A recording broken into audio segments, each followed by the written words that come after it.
Progress. Good afternoon and welcome both to our presenters today and also to our audience on Zoom and on YouTube. I'm Beverly Zabriskie and I'm here to welcome you on behalf of the founder and director of the Helix Center at Cessation. I'm a Jungian analyst who is on the executive committee of Helix. And we're very pleased to be able to address this incredibly current and exciting field with you today. And we've had a wonderful response from these panelists.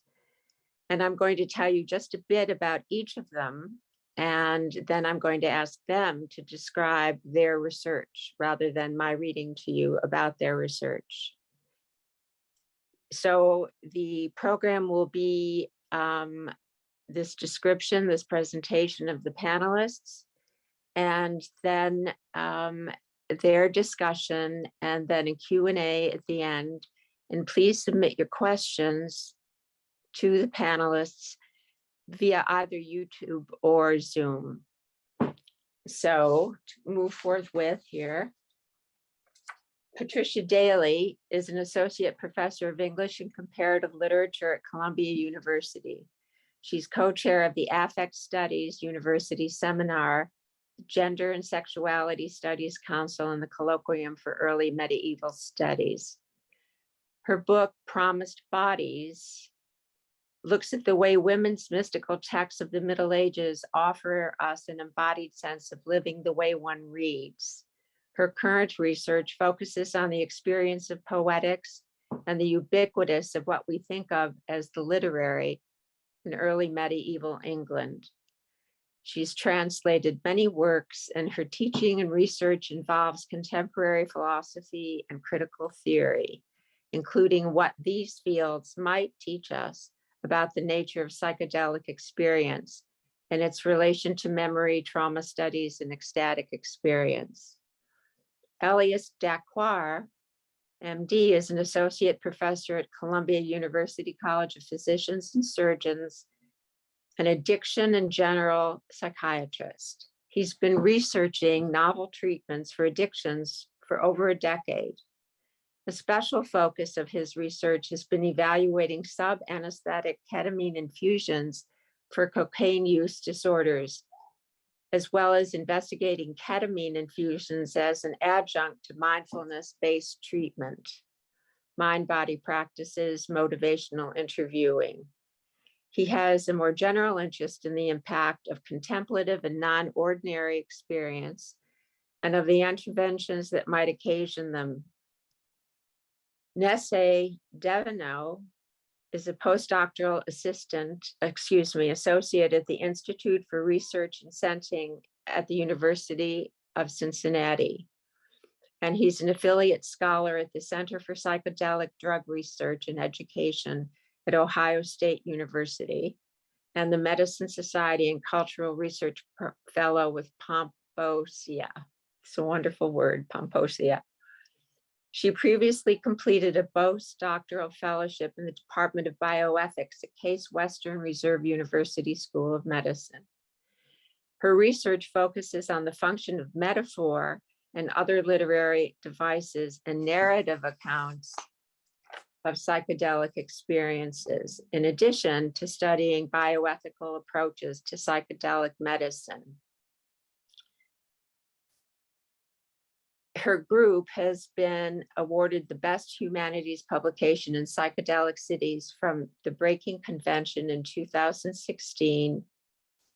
And they are currently participating in the first qualitative study of patient experience, where she's the New York Public Library Timothy Leary Papers and Research Fellow with New York University Psilocybin Cancer Anxiety Study.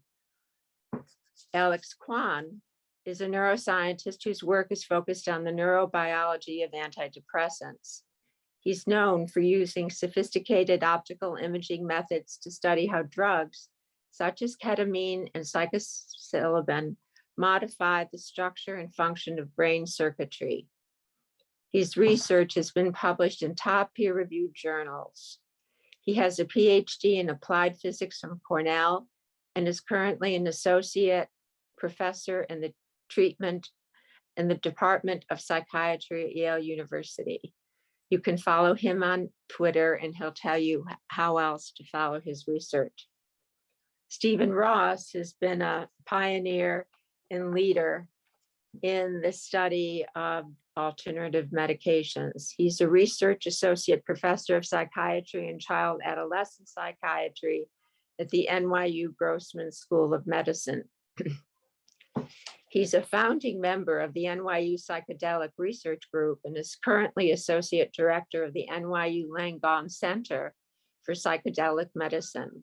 And he's director of the Psychedelic Medicine Research Training Program. In his 21 years at NYU in Bellevue, he's been involved in administration, teaching, research. And he previously was director of the Center for Addiction Psychiatry at Tisch. So he will tell you some of the other venues and directions of his research in the process of our discussion. And now I want to hand over to the participants and ask them to just immediately speak and share with us their profound knowledge of something that many of us are only just learning about. Thank you. Well, let me just add, Beverly, that I'm nominally on this panel, although I'm not an expert in this field. I'm Gerald Hurwitz, and I'm the associate director at Helix, and I'm typically your devoted, or often your devoted moderator for many of these talks. I'm a clinical neuropsychiatrist and psychopharmacologist on faculty at Columbia as well. So I just found this to be a really wonderful and interesting and timely topic, and thought I would love to take part also as a panelist. And I'll just say that maybe what we might do is start off with a little bit of a historical background. Does anyone want to take a shot at that, sort of describing a little about the history of psychedelics?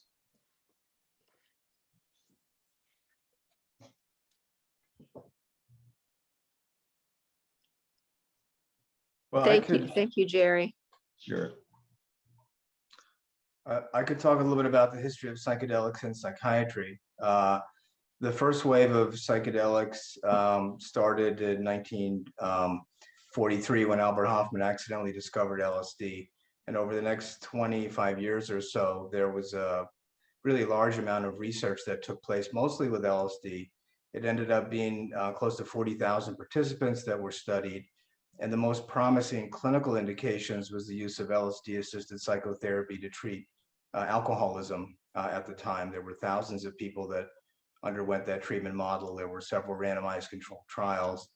The next most studied indication was the use of LSD-assisted psychotherapy to treat psychiatric and existential distress in terminal cancer. And there was also work done by Eric Kast looking at LSD as a treatment for refractory pain syndromes in patients that had end-of-life cancer. So those were the two most promising research areas. But psychedelics were legal for a period of time then. They were used by clinicians throughout the world, including psychoanalysts used them as a tool to the unconscious. There was enormous safety data that was collected on them. But before they could sort of move forward to larger controlled trials to establish safety and efficacy, they got caught up in the counterculture movement and the war on drugs. Richard Nixon declared Timothy Leary the most dangerous man in America, and the Controlled Substance Act was enacted in 1970, and it sent psychedelic research into the deep freeze for a long time until recently.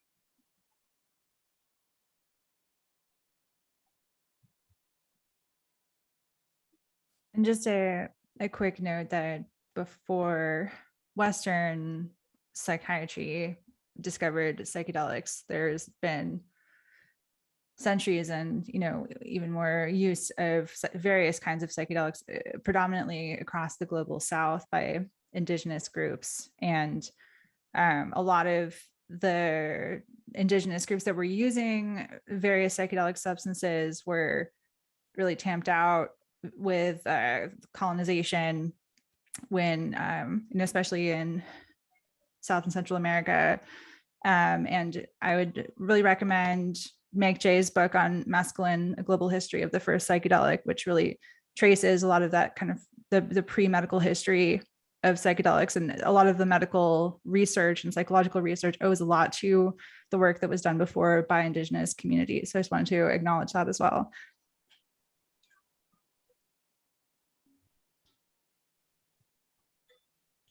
I was struck by the fact that there seems to be something slightly different about using, let's say, alcohol as a social lubricant, an anti-anxiety treatment. Well, anyway, Preston's service is an anti-anxiety treatment. It's not a very good one overall, but there seems to be a difference between the use of alcohol and the use of psychedelics, in as much as their psychedelics sort of seems to bring along with it this notion of like changing one's view of reality, which seems to be different from alcohol. Maybe you change your mood or changes your anxiety level or such, but not so much a change of a view in reality. I wonder how much that plays into the current interest in it, because it is a little bit of a unique, it has a sort of a unique appeal for many people.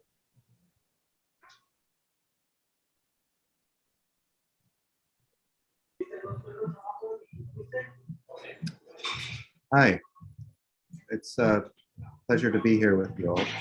So I should also say, before addressing your point about alcohol being somehow distinct from psychedelics, so-called, that psychedelic as a term is a relatively modern invention, and still one that may not encompass exactly what we're attending to here. It was coined by a psychiatrist, Humphrey Osmond, who was competing with Aldous Huxley for the most compelling name, and they landed on this grammatically incorrect portmanteau to encapsulate what they thought were the cardinal effects of this class of substances. And it's worth mentioning, in deference to Neshe's point about indigenous traditions, that many of them find it objectionable to refer to these compounds as psychedelics. That for many of them, they're sacraments, teachers, medicines. And it raises questions about whether we're looking at a completely novel group of compounds, or if there's something about them that's novel to Western tradition, at least in this post-industrial phase.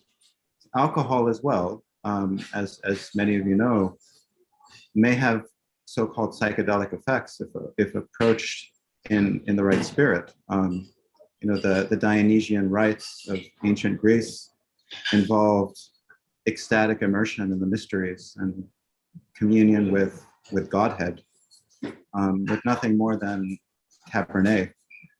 So, we should really think deeply about not only what these medicines, these compounds are doing neurochemically, but what the cultural representation might be, and the rituals surrounding them, how we're approaching them. So yes, when we're treating anxiety with some Merlot at night, that's very different from getting set up with a psychedelic psychiatrist and getting prepared and then going through the experience and then going through whatever integration might be. But there are people who are using these substances regularly in a way that might be dampening their power, that ways that require perhaps a great deal more preparation and intentionality than currently we're giving alcohol, or at least most of us are giving alcohol.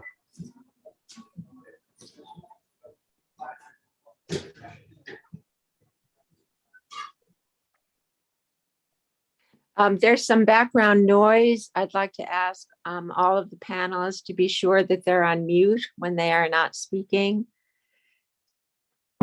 But thank you very much for that, that very comprehensive summary of where we are now for those of you who've already spoken. And I think some of what Jerry talked about also has a generational flavor to it. So I'm hoping we could at some point get into that in terms of the different ways that the generations use some of these substances.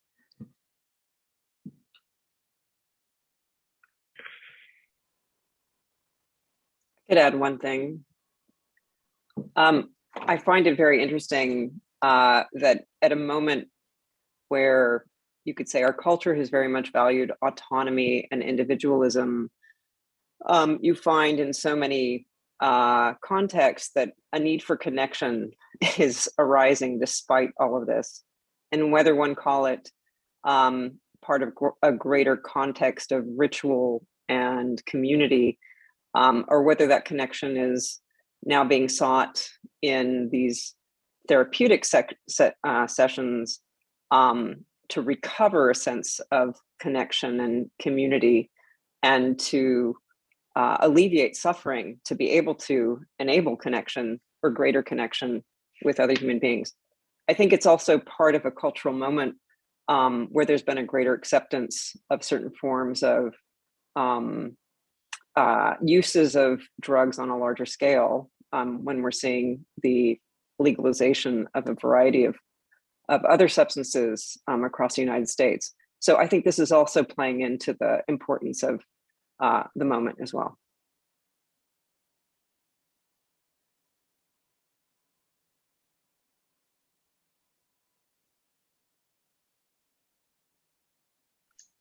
We have this already, this sort of division between its use, or at least a partial division between its use historically in ritual and not specifically in the sort of latter day notion of what therapy is or therapeutics is. And I wonder if we could talk a few minutes about how these are being, the drugs are being evaluated in terms of therapeutics, and then go back and say whether is that all there is to them? Are there other aspects to psychedelic use that doesn't specifically fit into the mold of our sense of the therapeutics in modern times?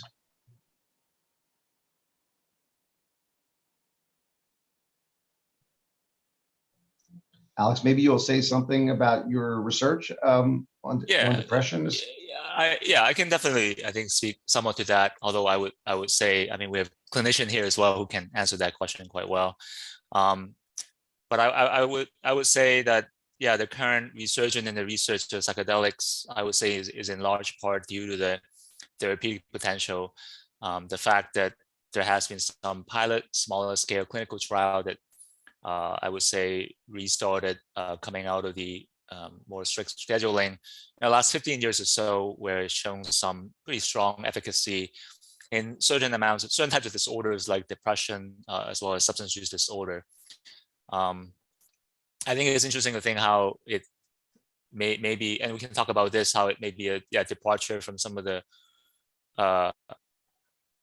view on these compounds in the past. I think with the resurgence, I think, at least in my sense, there's more of a try to follow a bit more strictly in terms of for medical use perspective to try to keep it a bit more scientific, or to use it in a more control manner, let's say, relative to the in the past. I think everybody is a bit more careful in that way.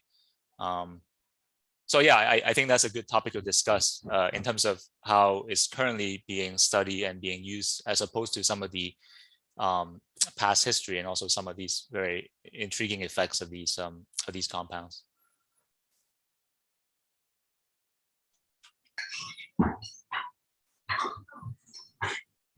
Hi, I'm sure Steve can also give his perspective on the clinical development of these compounds. I entered into this field interested in really correcting a misconception that was very prevalent at the time that I started doing research for ketamine, which was that the psychoactive effects of ketamine are totally irrelevant to what it's doing, and that any effect that we're seeing therapeutically is entirely neurobiological, neuromodulatory.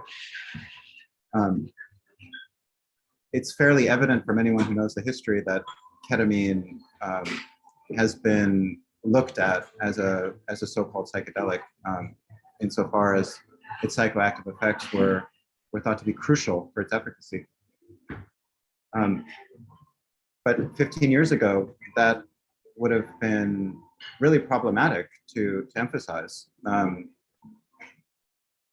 It was introduced as a biological intervention, something that's given much like ECT or transmagnetic stimulation with the psychoactive effect, something to do away with, perhaps developing a new medicine that is completely innocuous psychoactively, something like an SSRI, doing exactly the same thing neurobiologically, but without the experiential psychological effects.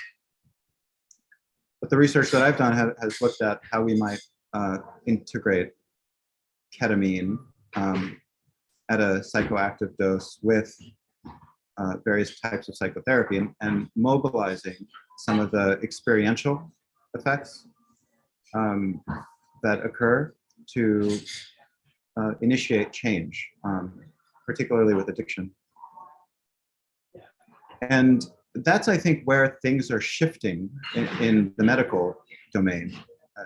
Looking at experiences that historically have been considered problematic, off limits, psychopathological, and investigating their utility and how they might be important to work with. Now, all of this is to say that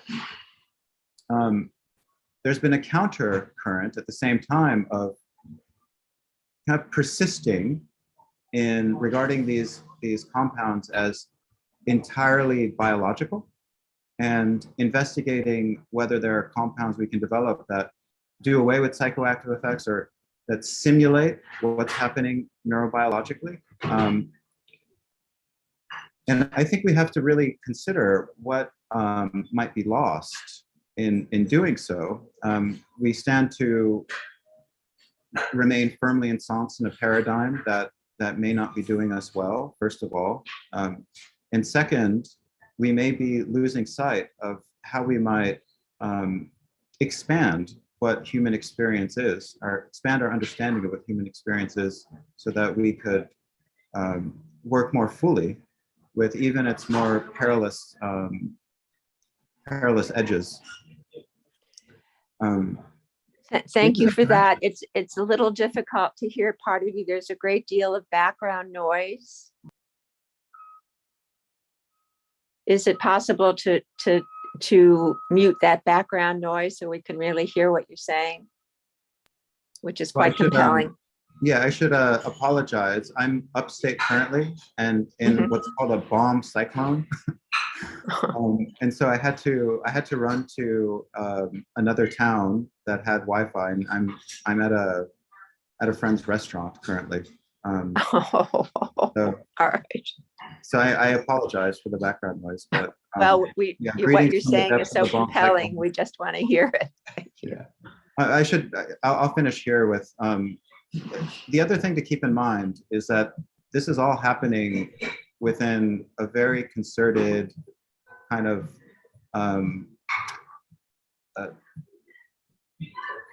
financial effort to move forward with developing new compounds for medical use, as well as to create new academic centers and keep the research machine going. So I think we have to keep those aspects of this in mind, that this would not be happening if it didn't involve the vested interests of certain elites. I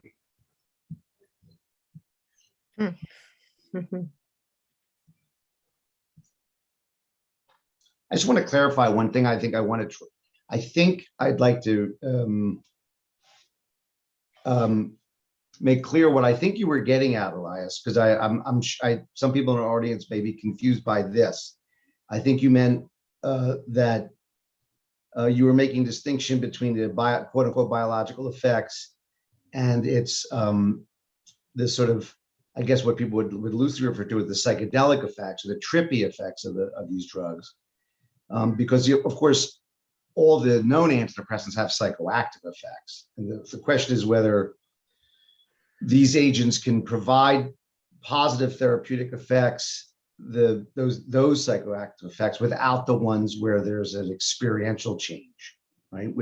And I think you're claiming that it might be you're going to be throwing the baby out with the bathwater if you don't acknowledge that these mind-altering or psychedelic type effects and the neuroplasticity that it seems to imply, that without them, you may be throwing the baby out with the bathwater. Is that a fair Well, rendering? absolutely. And I think ontologically, to reduce what we are to brain changes is to also do a disservice to kind of the range of experience, what constitutes us, and to fall into a kind of facile materialism. Invariably, there's a very significant, important dimension to what we experience. I mean, it's ridiculous that I have to say that, but that's important to acknowledge. And reducing what these medicines do to neural effects is congruent with this really problematic materialism. And it's all the more potent with these substances because they blow up all of those categories. I mean, the experience that people describe is incredibly metaphysically challenging. I mean, we are confronted with the limits of our knowledge, and I'm sure Patricia can talk about that the cloud of not knowing that's so common in mystical literature, to be just thrust into that is I think an integral part of what we're seeing here with these medicines providing benefit. I've shown that in the research that the experience of ineffability mediates any benefits that ketamine is having. So it's kind of a crucial component, and that's not unique to ketamine. It's also seen with other substances. The so-called mystical type experience is an important part of whatever they're doing.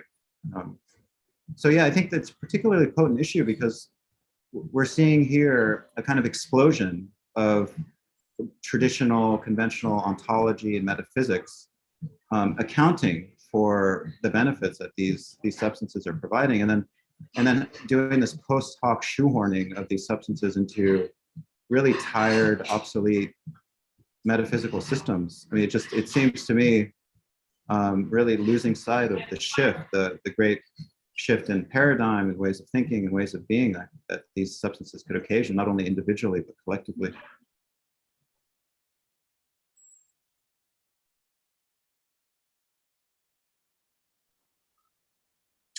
Can I say something? Thank you so much, Elias, for that contribution.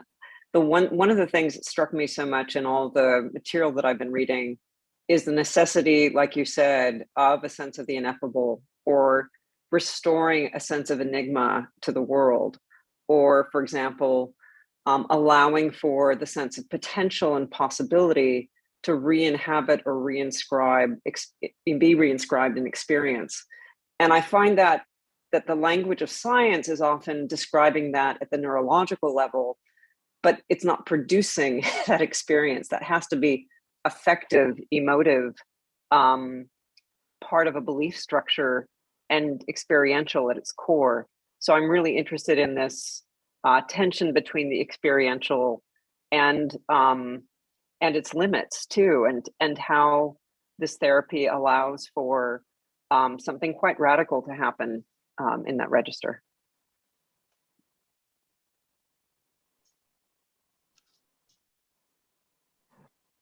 I May- think one of maybe the, I'll- one of, Oh, oh, yeah. go ahead. Oh, I was Please. going to say maybe I will also respond a bit to Elias. I think that's a very interesting point. And as a basic scientist studying the actions of these drugs in animal model, I mean, that's something that I think about quite a lot.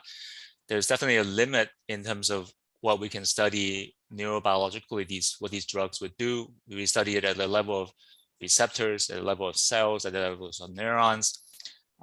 There's obviously limits in terms of neuroscience on how we can right now explain or not being able to explain things like consciousness or some of these connection that we talked about. But I do think that I think going full way in terms of trying to understand the therapeutic effects entirely based on neurobiology, I think is fraud. I would agree with you on that. Like, I think it's that would be ignoring the complete picture to base it fully on biology. But I do think biology can still provide a lot of values in terms of what these drugs are doing. And there's so much missing right now, I feel like, in terms of a lot of the research is done in the 50s and the 60s and 70s, where a lot of the techniques are quite old. Now we can have very clear idea on, we can have high resolution on what these receptors look like. We can have a complete image of the human brain under the influence of these drugs. These, I think, observations, experiments give us tremendous insight on how our brain looks like under the influence of psychedelics. So I think, yeah, I'm a bit more optimistic in terms of what biology can tell us. I don't think it explained the full picture, but I think it's a necessary part of trying to explain this whole experience. If I could jump in quickly as well, just to riff on some points that Elias brought up. There's a really interesting book that came out recently by James Davies called Sedated: How Modern Capitalism Created Our Mental Health Crisis. And in that book, Davies lays out some really compelling evidence that the medicalized, individualized approach to treating mental distress, where you kind of just give people SSRIs and you tell them that it's based on a chemical imbalance in the brain, that has actually fueled the rise of mental illness, because it's emphasizing this, you take a pill, you focus, you don't think about the environmental contextual factors that are contributing to your distress, and instead you focus on just your own brain chemistry as an individual. And there's a lot of evidence in the way that the corporate approach to rolling out psychedelic medicalization is going, that there's an attempt to kind of capitalize on the failure of SSRIs while kind of taking that same shoehorned approach of treating suffering at the level of the individual and applying it to psychedelics. And it's a replacement of one metaphor for another. So instead of chemical imbalance, let's fix your chemical signaling in your brain. Instead, it's metaphors of stuck energy and the need to increase neuroplasticity, but it's still distracting attention away from the larger systemic factors that are very important to, the extent of distress that's currently across the planet. And so I'm personally very interested in the potential of psychedelics to help bring awareness to the ways that our senses of identity, our sense of self, has been conditioned by living in capitalist systems that are actually very harmful, and helping us to rewrite our narratives, both about ourselves and our relationships to each other, and kind of inspire things like solidarity and working towards systemic change. And I worry that some of the capitalist momentum behind the ways that psychedelics are being rolled out, and I'm speaking as someone who's been working in the field for over a decade, so I was there before the money. I've kind of been seeing the transformation that's been happening with the field and the incentives that happen when money is given to develop certain kinds of visions of what psychedelic medicines are. I think that there's a risk that those larger systemic treatments, that kind of psychedelics for systemic change, are being underemphasized at the expense of this individualized model that's just treating an individual and trying to kind of get income from that, rather than addressing the root causes of necessary social change. Actually, that was a really great point.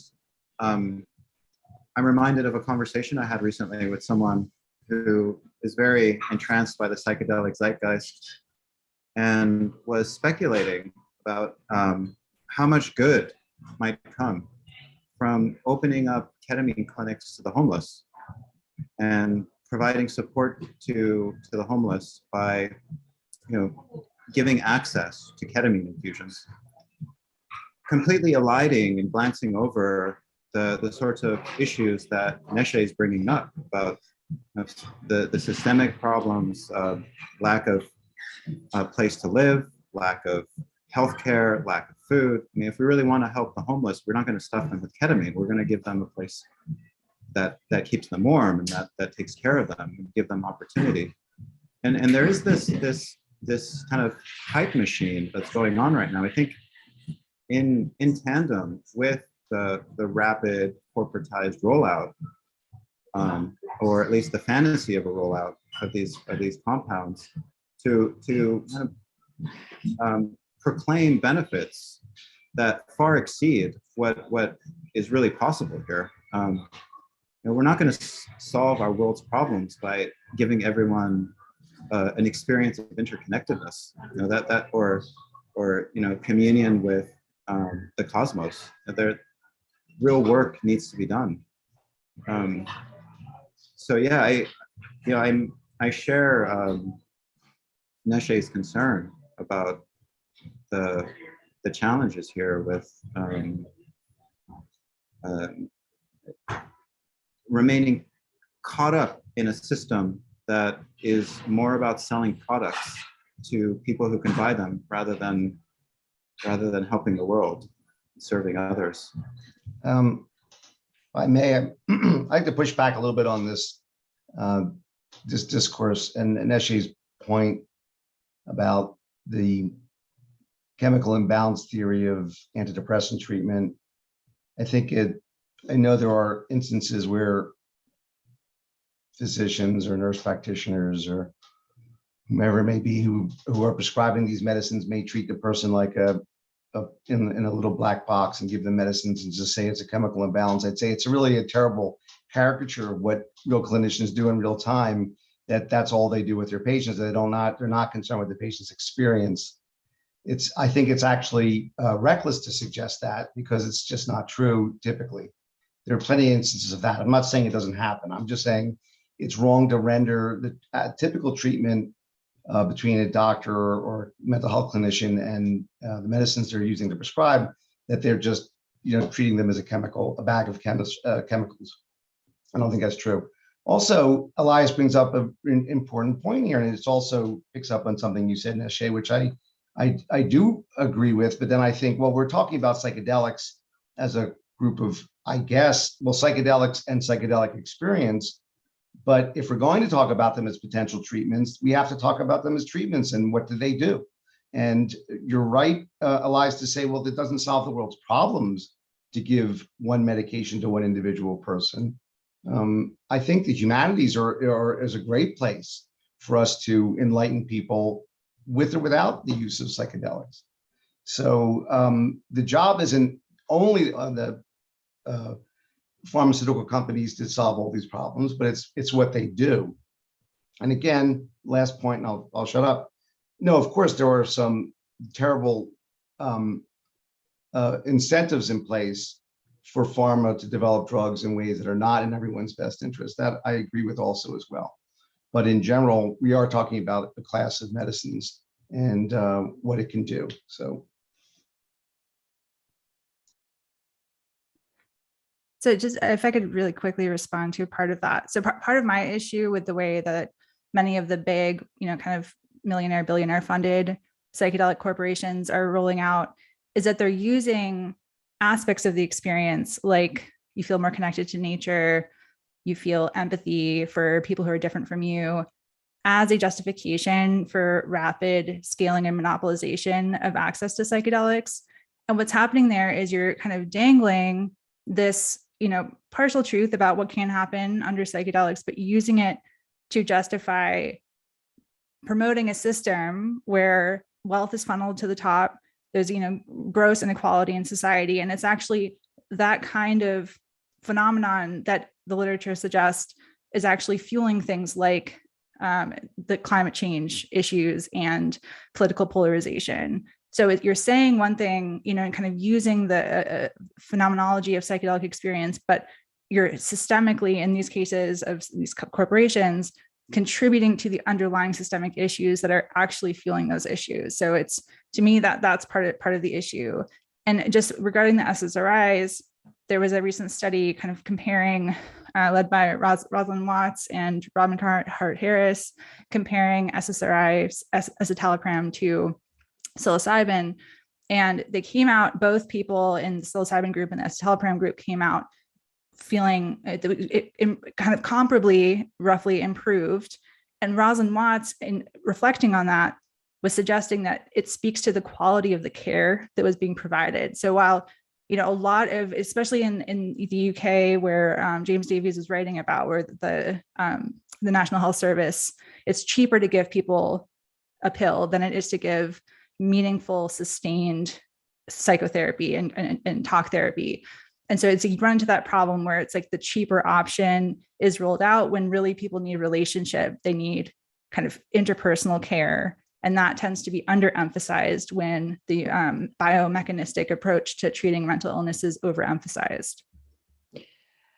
I think it would be extremely helpful to me personally, and perhaps to others in our audience, if we could hear more about what the difference is in the various substances are, and how important that might need to be. I'm sure you know that there are now these, especially in people in their 20s, these so-called psychedelic parties, where 6 o'clock is ketamine, 7 o'clock is cocaine, 8 o'clock is psilocybin, 9 o'clock is some other kind of mushroom.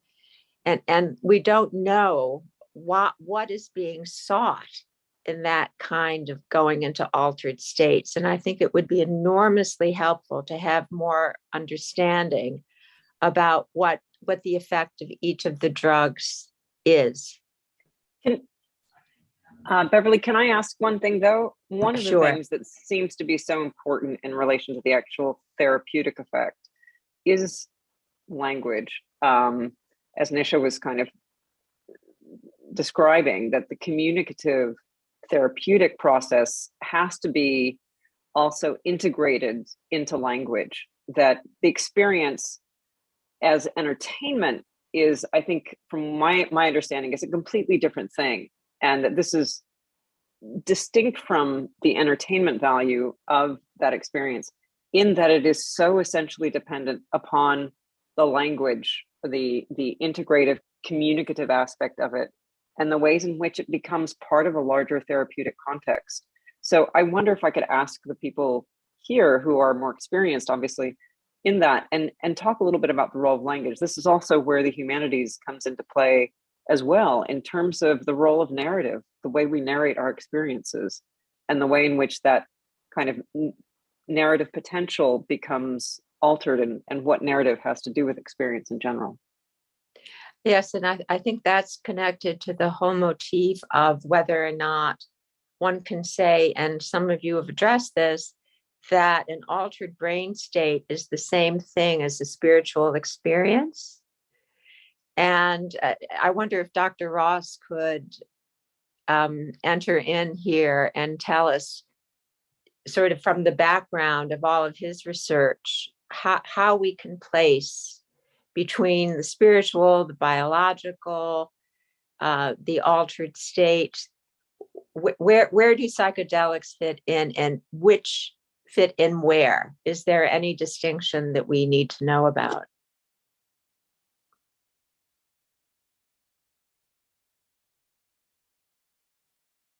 Is he there?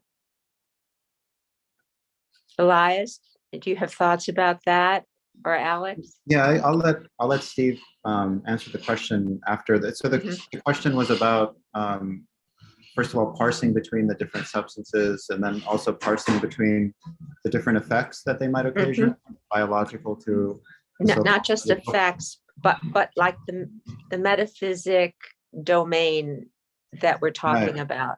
Right. Yeah.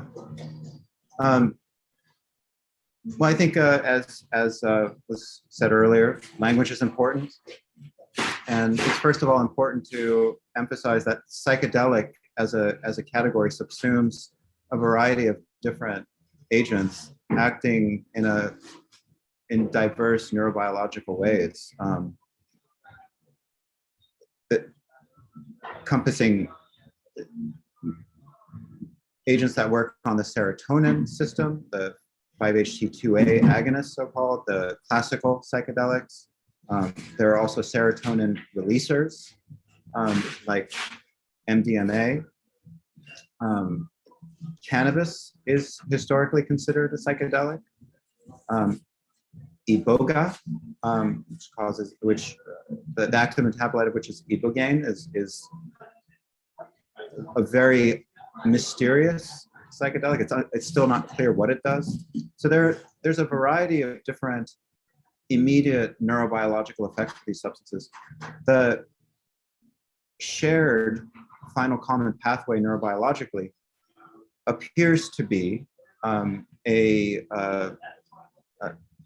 modulation of global brain activity, where the usual, I don't want to get too far afield with neurobiological explanations, but the usual organizing schemes that the brain falls into electrically, they become modulated, and connections that ordinarily are very tight between different regions become weaker, and areas that ordinarily aren't in communication begin communicating more, and that may lead to more protracted effects on the neuroplasticity of the brain, insofar as there's opportunity for new neural connections to form and states that are comparable to, this has been seen in rodents, when the animal is best capable of learning new things, to put it very simply. So there's a clear neurobiological correlate to all that's happening. At the same time, to return to language, there are also these very difficult to understand and articulate experiences that occur that require a kind of responsive framework to help the person articulate, make sense of them, and move forward with them. In the past, in indigenous traditions, for example, that framework was cultural, communal. Right now, it's, let's call it psychedelic, in the new wave of research that's been happening, where there's a kind of syncretic, quasi-new age, mindfulness-based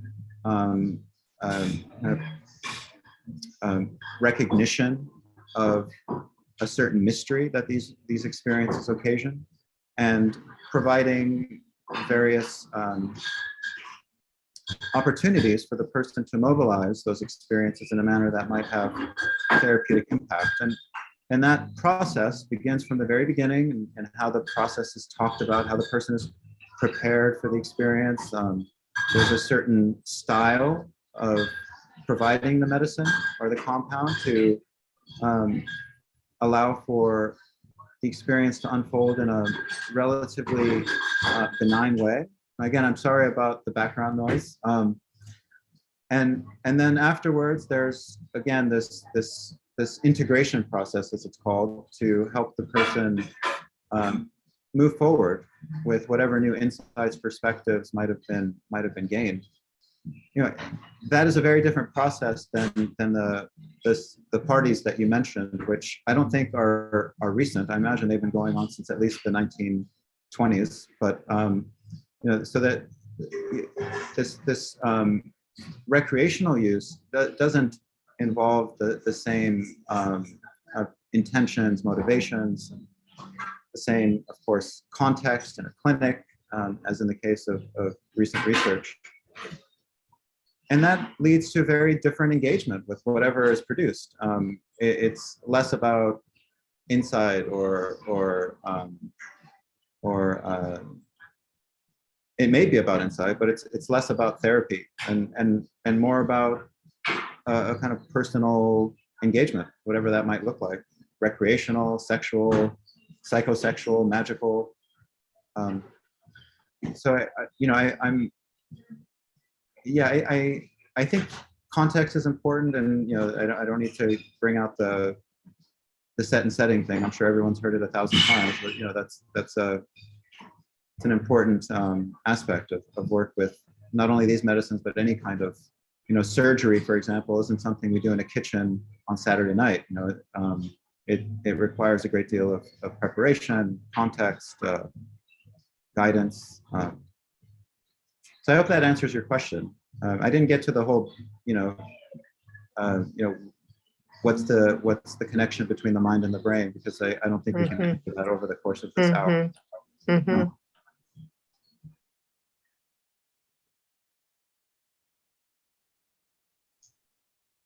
Well, I thought we might pick up a little bit more on this topic of, I think the, neuroplasticity, whatever, however much a double-edged sword it might be in terms of the distribution of these treatments, it does seem to be where there's an interface between the biology of this research, the therapeutics, and also narrative and language.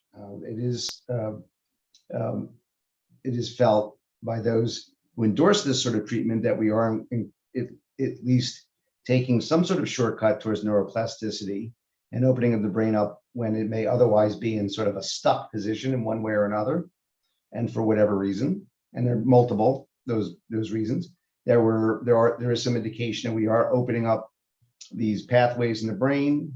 I'm sure some of the others can speak to this, and that allows for the narrative to take a different path. And that narrative may include what my life is like, what sort of person I am, et cetera, how I relate to others. Maybe some of the others might want to speak more to maybe explaining this information about the neuroplasticity in the brain cells. Steve, what do you think about this?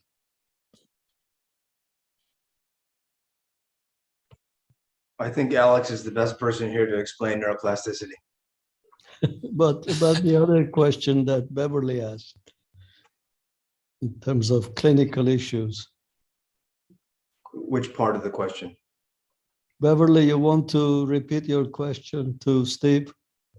I don't know if I could repeat it exactly, but I was wondering about the different effects on the brain. And then we have to also think about on the mind of the different sorts of substances that we're talking about. I'd like to add into the question of context, the whole idea of the trust and the transference into the person who is administering this. But that'll take us off into another piece. But we are not knowledgeable about the distinctions and what does what. Yeah, I think Elias did a good job of answering that question. It's a very, very broad question. Well, could you add from your own very particular experience and long experience, how we should best approach this? Well, what I could add is, my experience working with patients. So I've done work with psilocybin, patients that have advanced cancer. And that work has been very moving, and I think is one of the areas that is the most promising. And we're going to be doing more work in that area. Out of that body of research, we started looking at major depressive disorder, and there are a lot of different programs now looking at major depression, and there's sort of converging signals that it may work for that disorder, which is very important. It's one of the most disabling neuropsychiatric conditions in the world. In addition to that, addiction is a very promising area here. And we just finished up a trial using psilocybin-assisted psychotherapy to help people that have alcohol use disorder. And that's kind of picking up from the promising work of LSD and alcohol use disorder. And there's several other programs of research looking at other substances of abuse. Matt Johnson at Hopkins is studying psilocybin assisted psychotherapy to help people with tobacco use disorder, nicotine use disorder. Peter Hendricks at Alabama is studying psilocybin to treat cocaine addiction. There are other groups looking at opiate addiction. So I think the most mature programs of research are with psilocybin in advanced cancer, and not just advanced cancer, other life-threatening medical conditions where there's existential distress.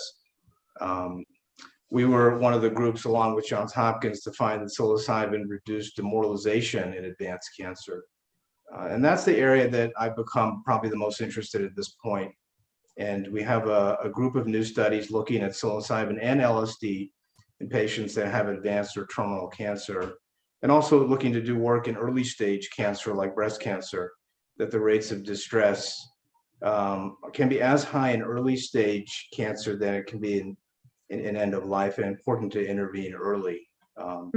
So I think, these are all promising signals around efficacy, but these are all been small pilot studies, and we need to do bigger studies to see, if there's true efficacy. We need to continue to do the work so that we can optimize safety. It's very important that we have good safety outcomes. So I think those are the most promising areas, but there's so many different directions to go that it's a really exciting time to be in the field. Thank you. Very helpful. Others' thoughts? I just was going to ask Steve, in terms of cancer patients, what is it especially advanced cancer patients, what is it you are trying to achieve, and what is it you observe when you are giving them the psilocybin or whatever LSD that you give them? In other words, what is the goal, and how do you see the benefits? Yeah. Well, patients let's take advanced cancer. Advanced cancer has very high rates of anxiety and depression.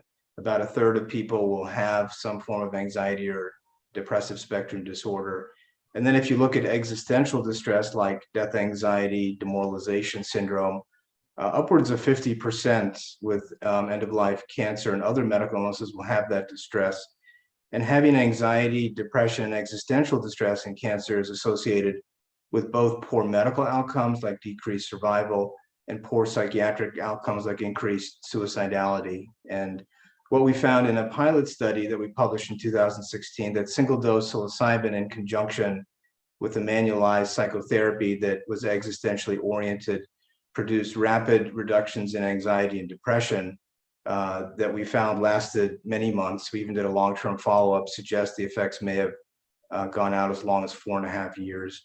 But uniquely, we found reduction in existential distress. We found patients, and these were patients where they had kind of like advanced cancer. They got stuck. They felt that life no longer had any meaning. They no longer felt connected to sources of love or spirituality. And they kind of have this hastened desire to want to be dead. And what we found is that psilocybin pretty rapidly changed their outlook, created a very meaningful experience, an experience of unitary consciousness, experience of being in touch with infinite love, strange experiences that were often very challenging, very difficult, rated among the most significant and personally meaningful experiences of their entire lives. And that they said that opened a kind of door for them and allowed them to think about their relationship to cancer and death differently. And the last parts of many of our patients' lives were filled with meaning, love, connection. They were able to die these good deaths. So that work was very, very moving and very surprising. And so the idea is to replicate that. We're going to be doing a much larger study in 200 participants looking at single dose psilocybin in conjunction with psychotherapy to treat stage 3-4 cancer patients that have anxiety, depression, and demoralization syndrome. And we have a new pilot study going back to the work of Eric Cass using LSD to treat cancer pain. I designed a study, a control trial using LSD-assisted psychotherapy to treat pain in patients that have advanced cancer, as well as anxiety, depression, and demoralization. So many areas to go with the end-of-life existential stuff, and that's an area that I think is really worth exploring further.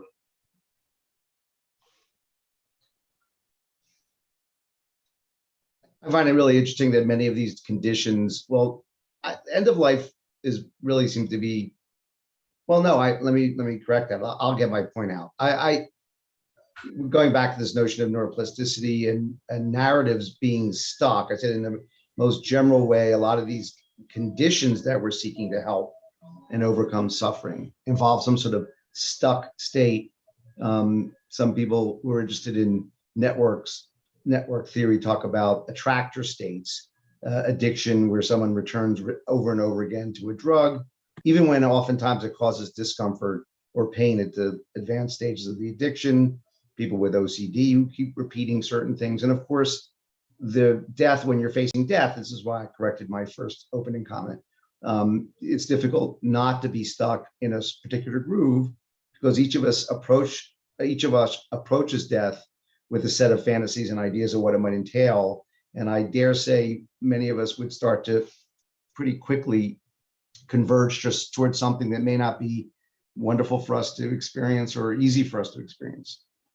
So the idea that the neuroplasticity opens up the brain, there's this research showing that it affects the default mode network. Maybe others could also talk that a little bit, and BDNF levels that get changed with psychedelic treatment, and that this opens up the possibility for moving that, you can call it, there's different parallel ways of describing this, the narrative, the attractor state, the way the brain is able to be plastic, those three different ways of describing the same process that might bring relief in some cases, and allow for a new narrative.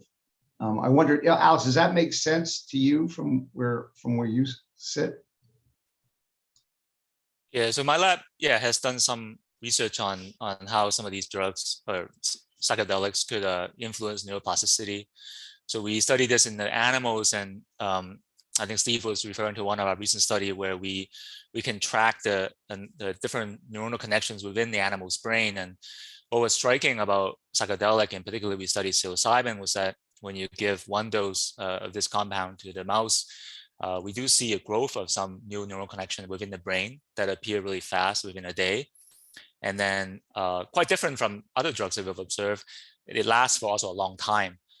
So previously, my lab has also studied ketamine, and we can see increases in also the number of neural connection that lasts for about a week or so. But now with psilocybin, we can go back in about a month, and you can still see some of those connections being present. So it does seem like these compounds, psychedelics, at least for psilocybin that we've studied, have quite a remarkable ability to enhance the plasticity potential of the brain. And that's quite unusual, because usually in adults, our brain is quite fixed. You might not want to change the wiring of your brain. You've learned certain skills, you learn how to speak in language, you don't want to disrupt those things. And then if you ask, when do then you usually see we form new neuronal connection even as adult, is when we try to learn something, when we try to be flexible. So in fact, you brought up a point before and I was trying to respond to it, but I agree completely with you. I don't think this biological narrative of how things work in terms of neuroplasticity and some of the acute subjective experience is necessarily in conflict. In fact, I think they can be compatible in the sense that the plasticity allows one to learn, to facilitate that integration of new experiences. And then I'm not arguing that animal could have similar kind of experiences. Most definitely, it might not have some similar kinds of mystical experiences and of personal significance as humans do. But the plasticity process might be quite similar. And then on human, on top of that, you could add those mystical-like experiences that then integrate onto the system. But just go back to a little bit more to my work. As scientists, we have an opportunity to study plasticity in animals, and what we can study is, how these plasticity arise, like what are some of the molecules involved, maybe that allow us to control how to enhance the plasticity, when those ability to occur, when does it occur, so we can better harness it, I think. If psilocybin can do this, can we open the window of plasticity with some other way, with some other drugs? Or can we somehow prolong it, or can we make it better? Can we target it at a certain brain area? I think all of those could have a lot of usage in terms of improving some of these treatment options.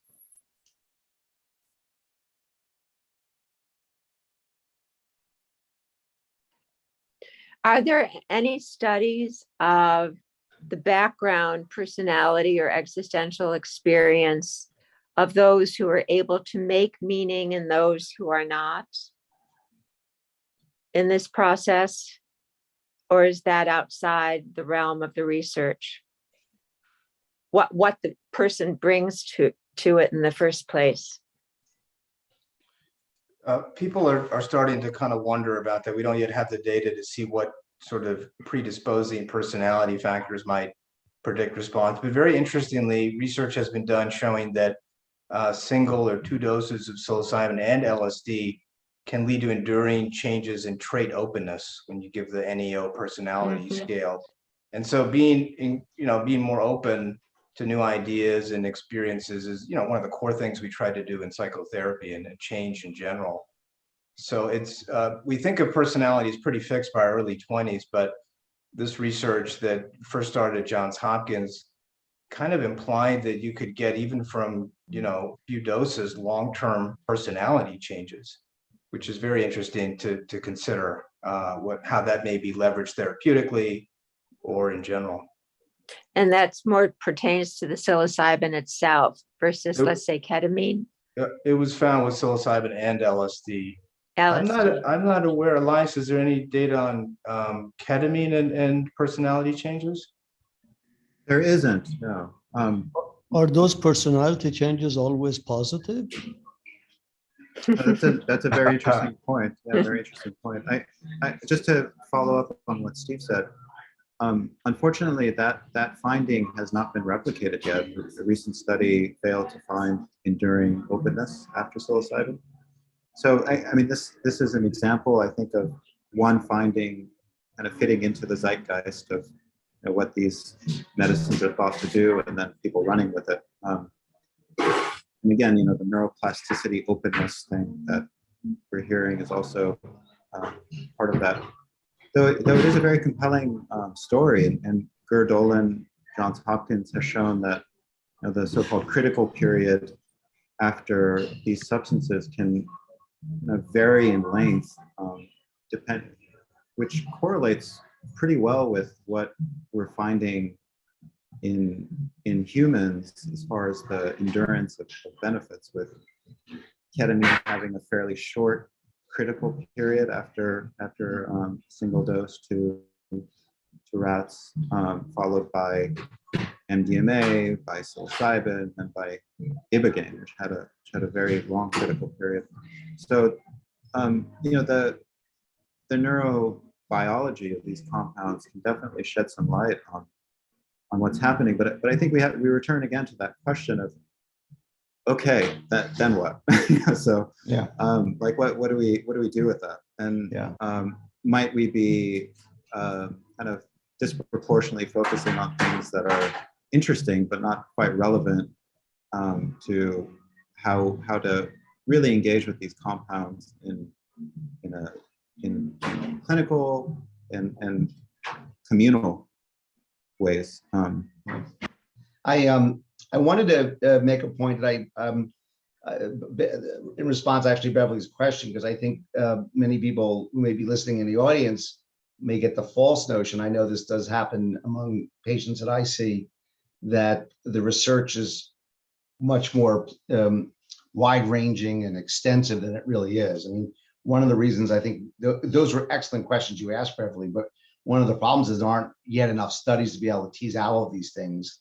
And as Elias just said, there are many instances where we don't know exactly yet what we should be looking for, even in some instances. Like what are the parameters most related to what? Not being depressed, being more open, or there's just almost an infinite range of possibilities. We just need to have more studies to be able to finally get to all of this. I think I want to go back to this narrative notion again, which I'm stuck on, because I think it raises a second problem. That is, how long lasting will this be? Now, there have been some studies suggesting that the results last out to 6 months.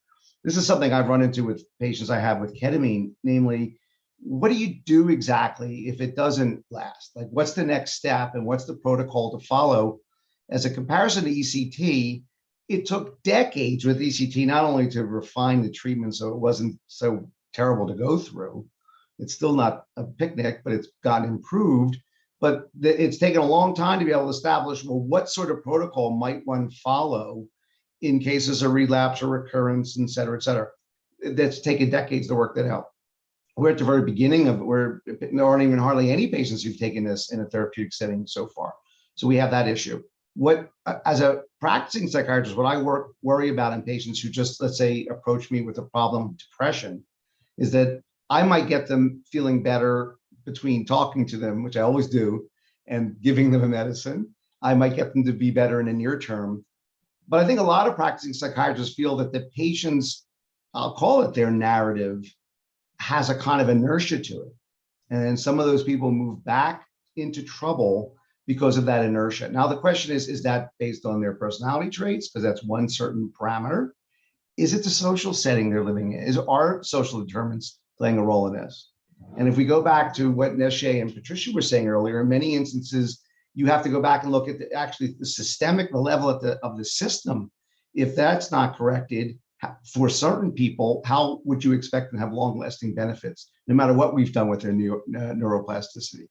I think it's an important problem. And there's individual, it's like the biopsychosocial model, there's the individual's brain, there's their social life, their family life, their network with friends, and then the wider social setting.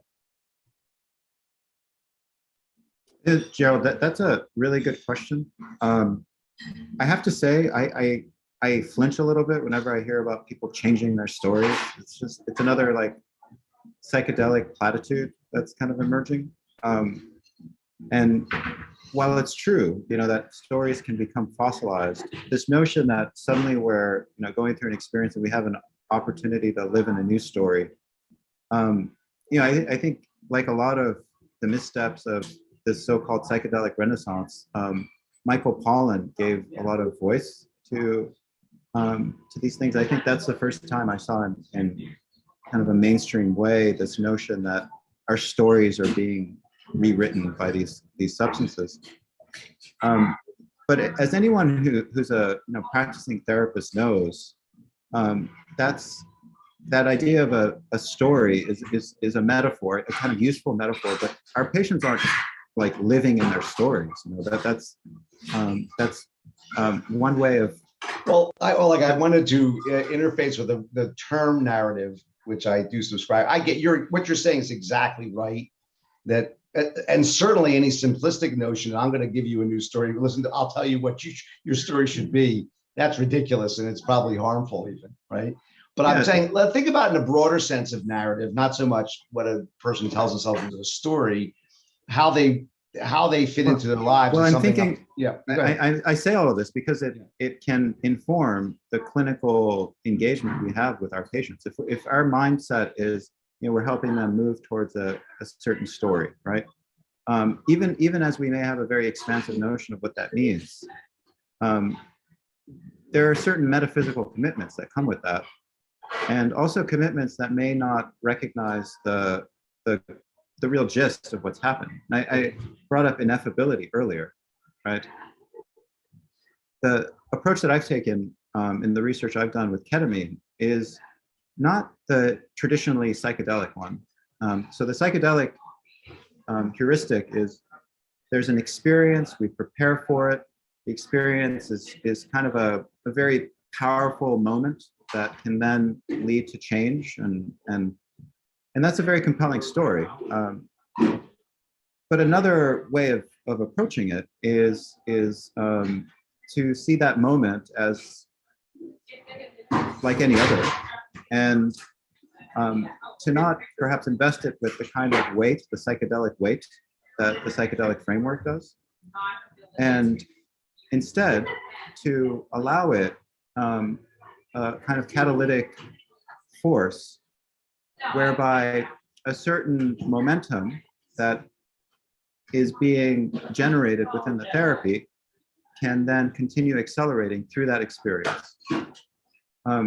So we have narrative building versus a kind of more fluid, process-oriented approach. And the approach I've taken with ketamine is to look at it from a mindfulness-based lens. Mindfulness is from the Buddhist tradition. It's about capacity for acceptance, for moment-to-moment attention, for non-reactivity, and also for a sense of the mystery, that there's very little we can know absolutely about our condition.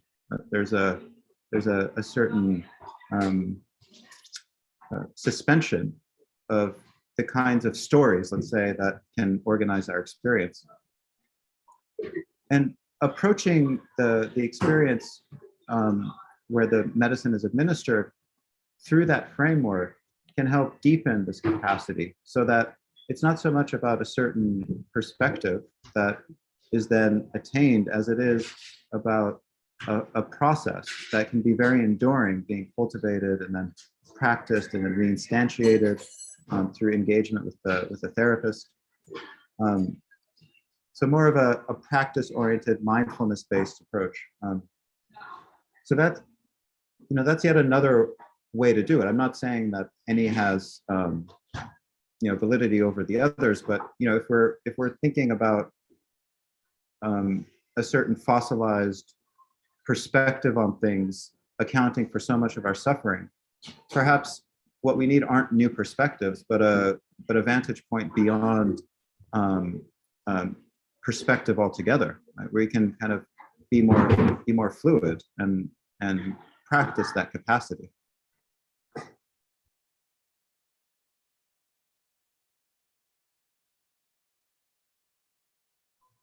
Well, let me just add this, then maybe we can get back to this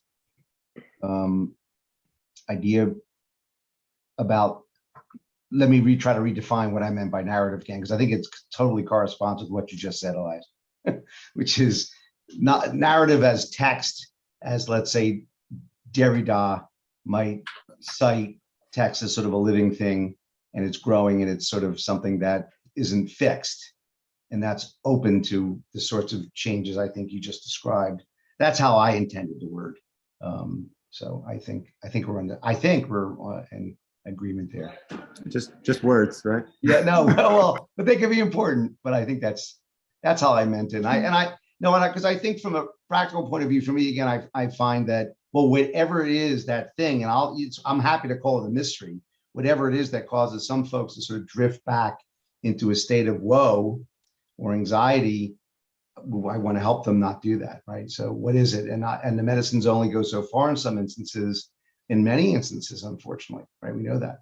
So what are those other things? And I'm open to the fact that there are these other very open-ended and developmental issues.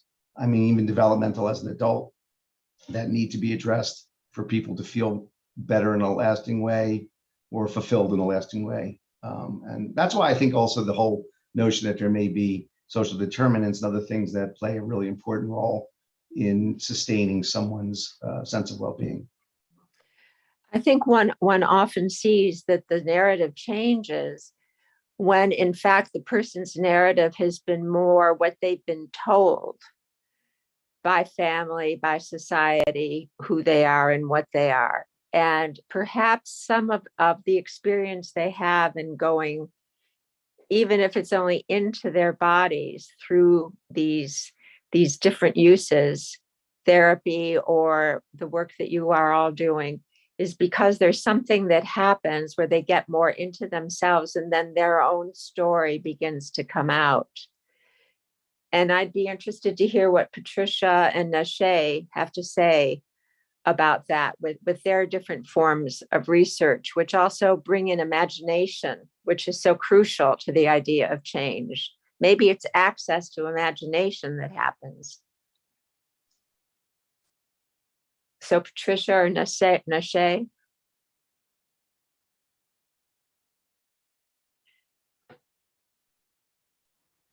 Sure, I can say something.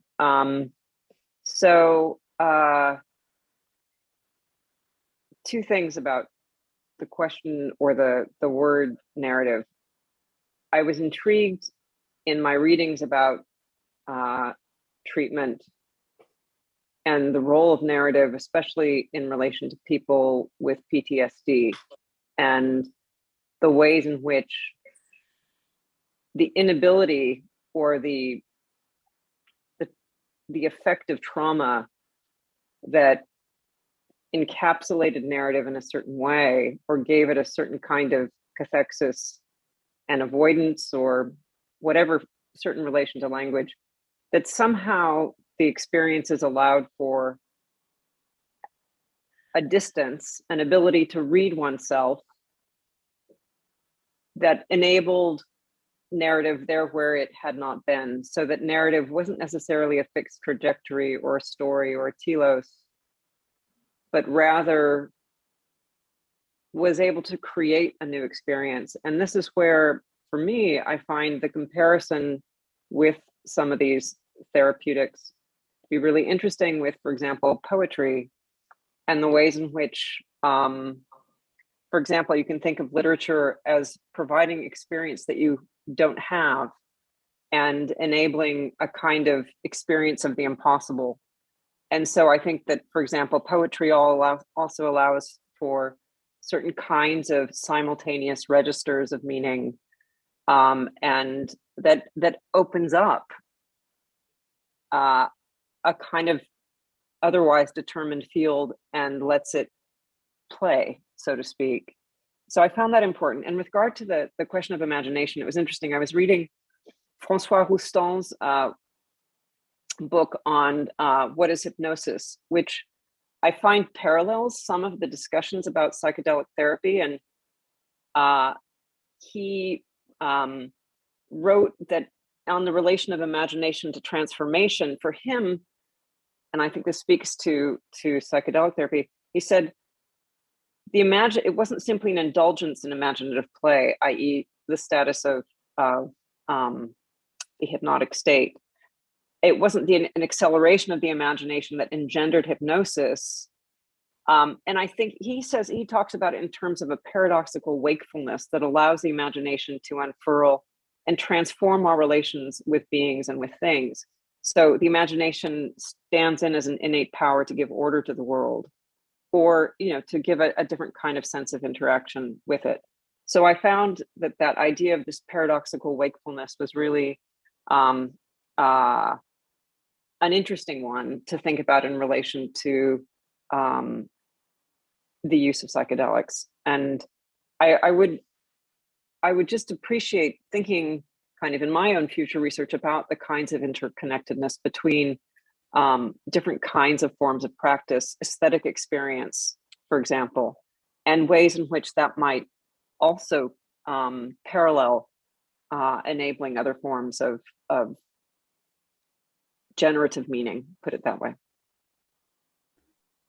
And I also have some thoughts on narrative. And just speaking from my personal experience, I became interested in going into the field over 10 years ago when I was in college, and I grew up neurodivergent and feeling very kind of incapable of interacting socially with people, and would have panic attacks all the time, and just didn't know what was wrong with me, but felt like there was something wrong with me. And then I was introduced to psychedelics, and for the first time I didn't even realize I had all these expectations of myself based on a kind of neurotypical society about how I should be and how I should interact with others.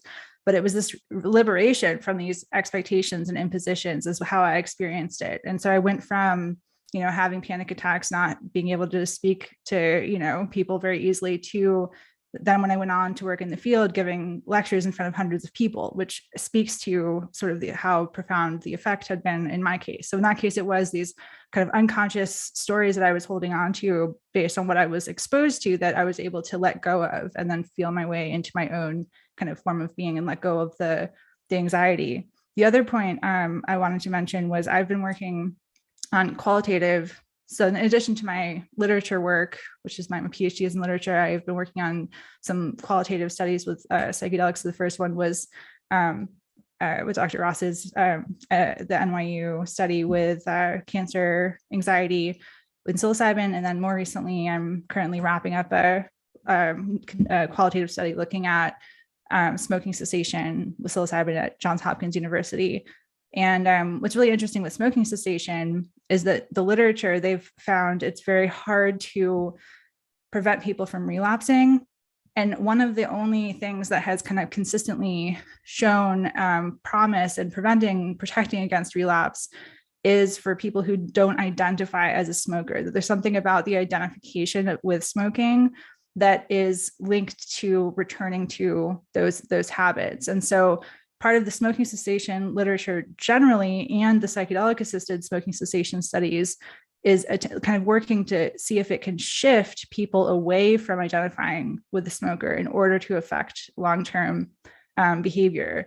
And one of the interesting things about this that speaks to how the field should be developing in the future is that a lot of what goes into that includes things that are in the treatment manuals, but that are not published or explicitly studied by scholars, just based on how the publication conventions of the sciences, for example. But because there are things that are being done in the treatment rooms, in addition to the dosing, such as guided imagery, auto-suggestion, hypnotic scripts that are being sort of put in addition to the substances, it's going to be important to look at the full package of what's going on. How can we best get what's actually being done therapeutically, and being able to study the full set and setting package that's leading to positive treatment outcomes, rather than focusing narrowly on the substance itself. May I say something about imagination? In medicine, imagination is sort of the bane of traditional clinical trialists, because that's what accounts for the placebo response.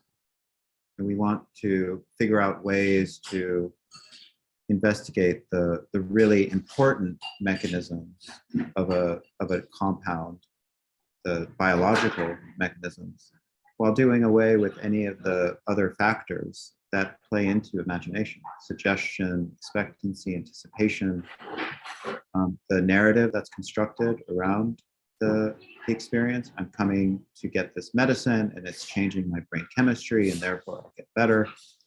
Doing away with all of those things. When it comes to investigating these compounds, because of how integral those processes are to the emergence of their benefits, it can be difficult, if not impossible, to really test them adequately in the traditional manner, where we're trying to do away with the placebo effect. What we might be seeing, and I'm sure Steve can speak to this as well, is a heightened placebo response. We might be really playing with leveraging these innate capacities for imagining one's way to health, and creating an intensification or a true experience of that narrative within the administration context that consolidates those processes, brings them into greater play. So that when you mentioned imagination, that's also a very important and clinically relevant, academically relevant aspect of this work. What do you think, Steve? And last, oh, I'm sorry, go ahead. Steve? Yeah, it's possible that there are kind of super placebo effects going on. There is a lot of suggestion that goes in. Right before the session, we have people hold hands with their therapist, state their intention for the day. They lie down, we give them eye shades, we have them focus internally, we give them pre-selected music that's very evocative. So there is a whole package, and there's a lot of extra stuff going on. I mean, that's why I think it's important to have a control group, and as much as you can. It's very hard to have a drug that can obscure some of the effects of the psychedelic without having therapeutic effects itself. Well, last year we had a roundtable on placebo and the placebo effect, and Catherine Walker presented her work on it, among others, suggesting or actually stating that there is in the mind a placebo receptivity that's ready to go into action with certain kinds of suggestion. So out of that roundtable, we really had a sense of the reality of the placebo effect not being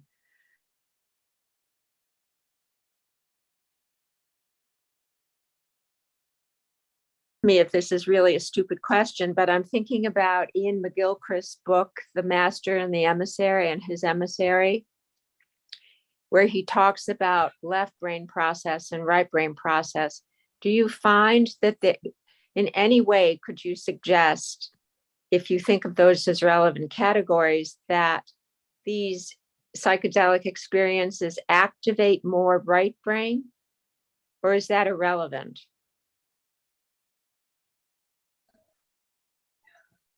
Well, that's an interesting question. I've worked with people who have also been casualties of psychedelics, and who aren't simply entering into ineffable non-narrative states for therapeutic benefit, but who develop these hyper-connected, totalizing visions of the world that are basically psychotic.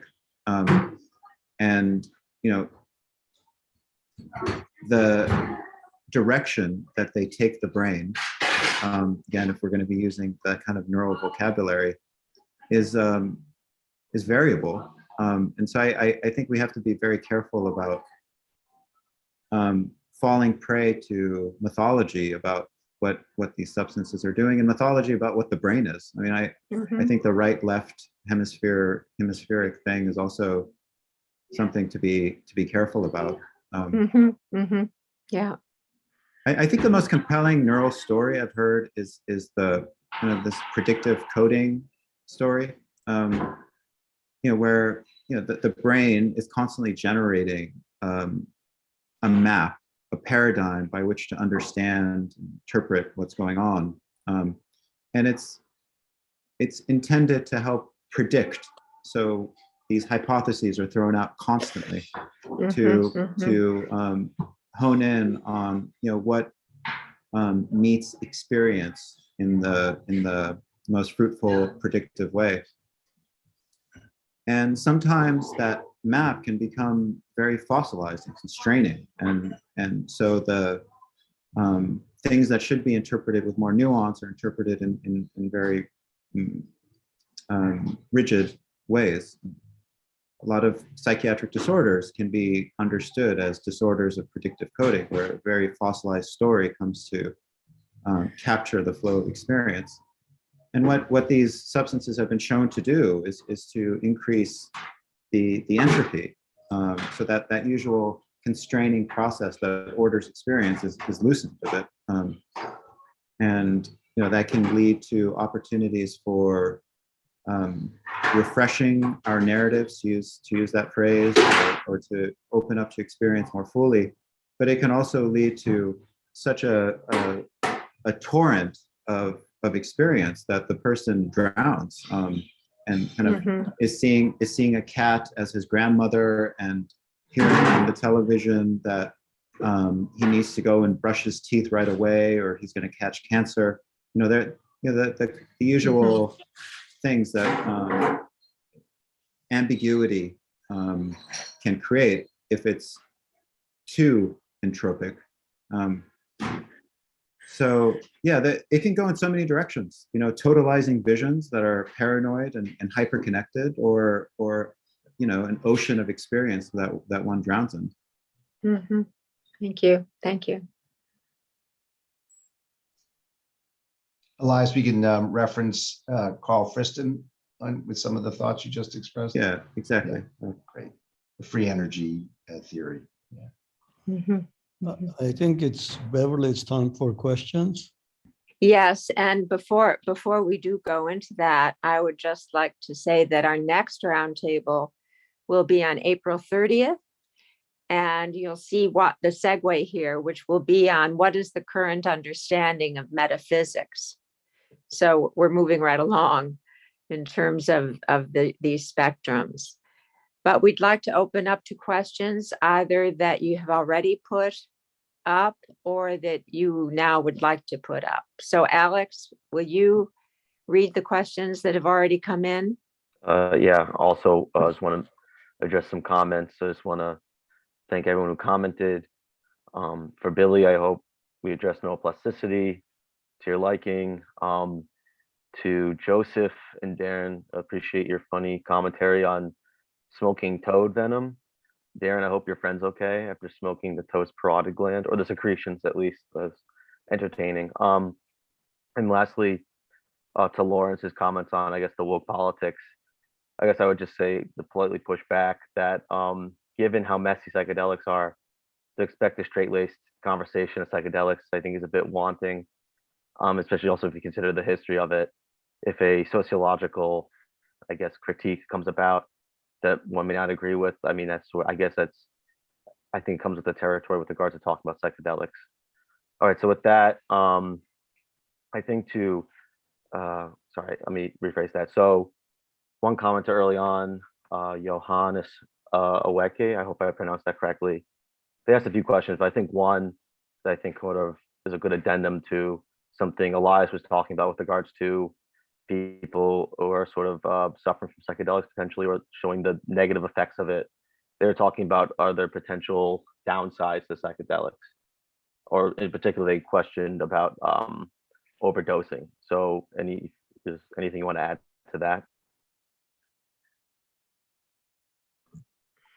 I just say to that, psychedelics, if you're talking about the classic psychedelics like psilocybin, LSD, they're remarkably safe from a physiologic perspective.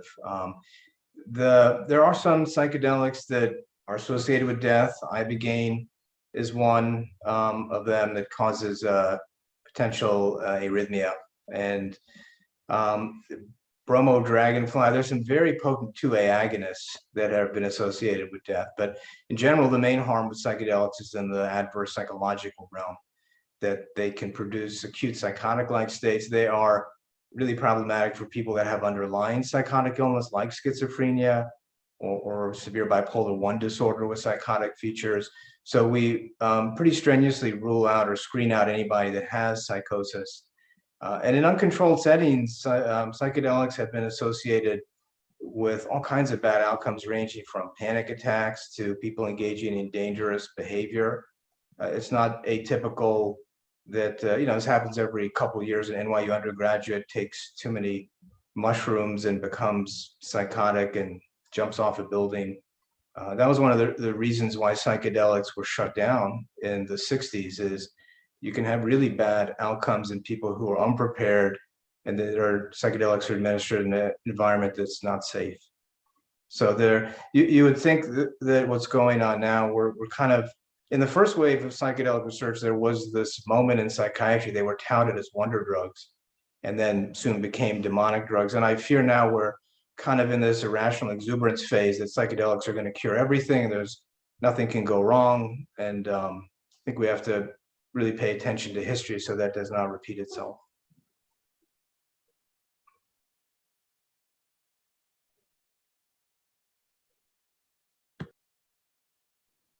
Okay, should I go on to the next one? Okay, thank you, Johannes. Hopefully that addressed some of your questions.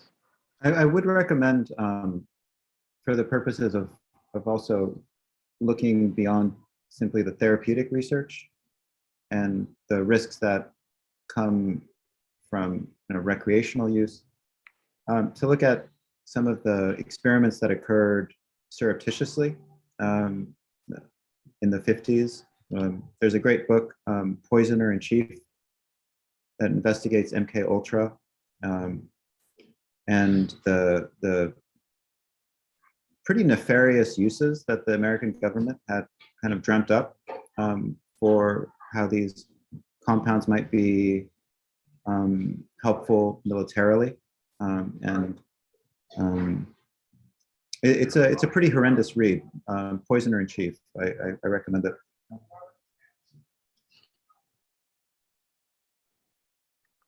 Okay, so on to the next one from Paul Browdy. Thank you, Paul. So they're psychiatrists and they're talking about how they refer patients to ketamine treatments, and the anesthesiologist remarks, "Oh, it's just the brain changes that result in the positive outcome." the more experiential effects or side effects. And so they were concerned that the patient just being in the setting, playing on their phone while receiving the infusion misses the point of the treatment. So yeah, so how does that potentially affect the efficacy of getting ketamine treatment? Well, it's, I've studied ketamine in several studies, primarily for substance use disorders, and have also investigated the psychoactive effects. And at least in that domain, the psychoactive effects have clear significance. All of that is with the caveat that I was approaching ketamine with the recognition it could be potentially causing helpful psychoactive effects. And so I had a framework in place that allowed for people to attend to those experiences potentially fruitfully. They were guided through a meditation first. It was a no cell phone policy in my lab. They weren't allowed to be playing Fruit Ninja while getting ketamine. But all of that is to say that I've also had patients who don't seem to have any psychoactive effects, but who still have some apparent benefit. And we are brains, so I'm sure the brain has something to do with our well-being. And ketamine in animal models has shown pretty reliable effect on neurogenesis, prefrontal neurogenesis, as well as increases in BDNF and mTOR and those other mechanisms, which I'm sure Alex can speak to. So the psychoactive effects may not be crucial for everyone, but they are important to recognize as likely to occur, and having a setting that doesn't provide at least safety, that if they do emerge, there's a readiness to attend to them fruitfully. That I think that's crucial.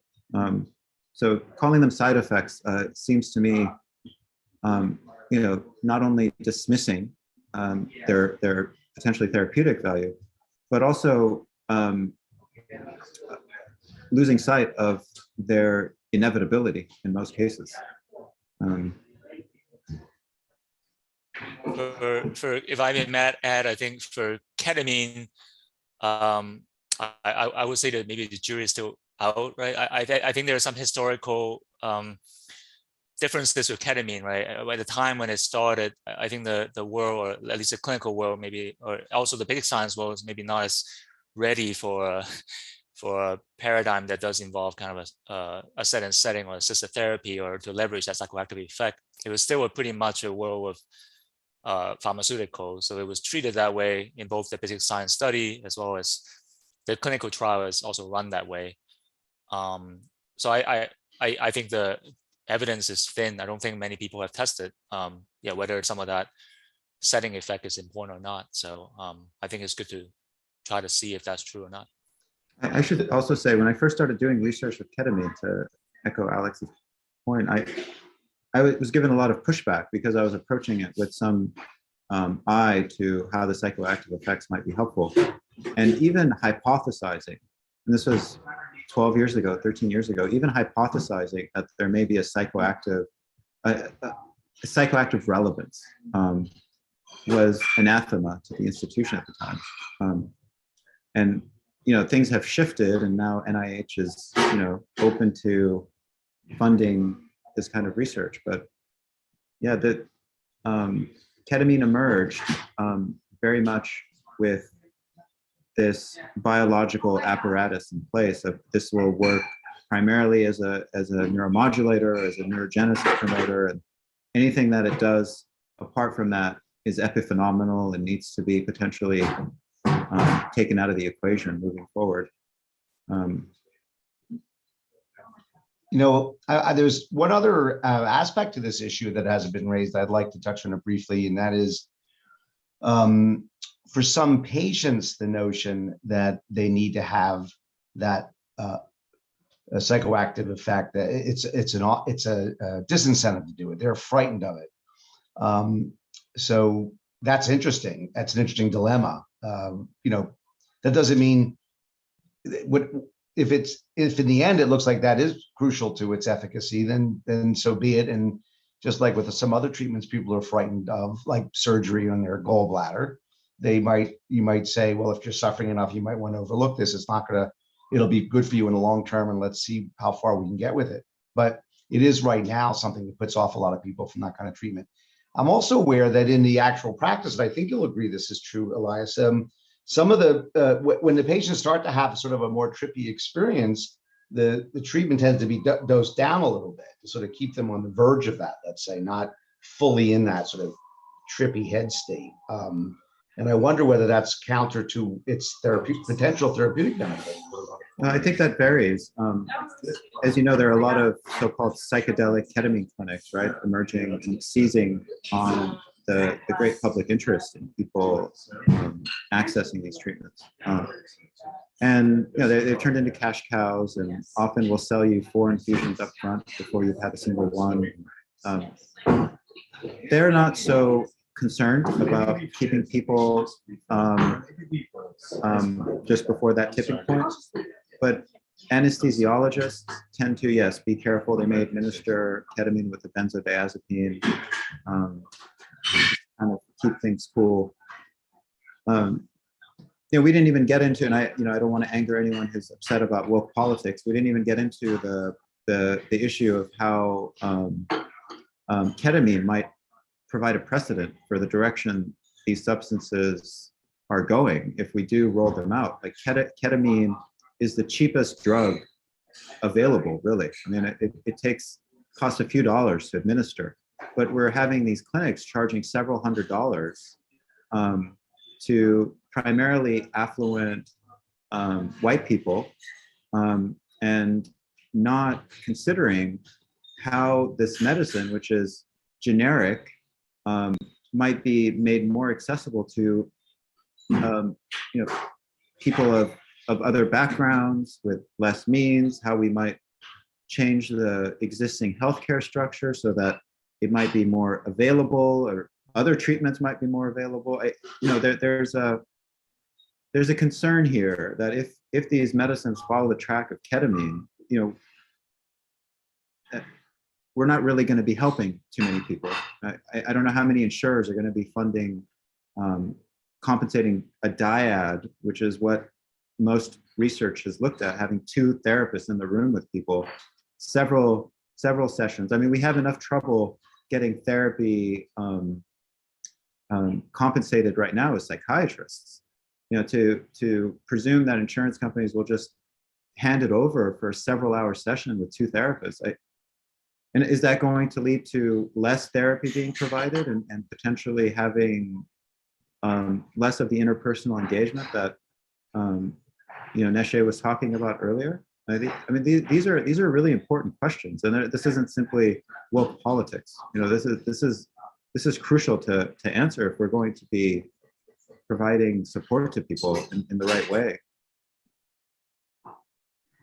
And that actually relates to another, I think I saw a chat comment earlier about the other models that are being rolled out, like with Oregon, the supported adult use approach. And some of the people who are advocating for that approach, which, potentially you'll be taking psychedelics with people who have just a GED or a high school diploma and don't have therapeutic training. Part of my concern around that is that a lot of we were talking about harms or dangers potentially caused by psychedelics.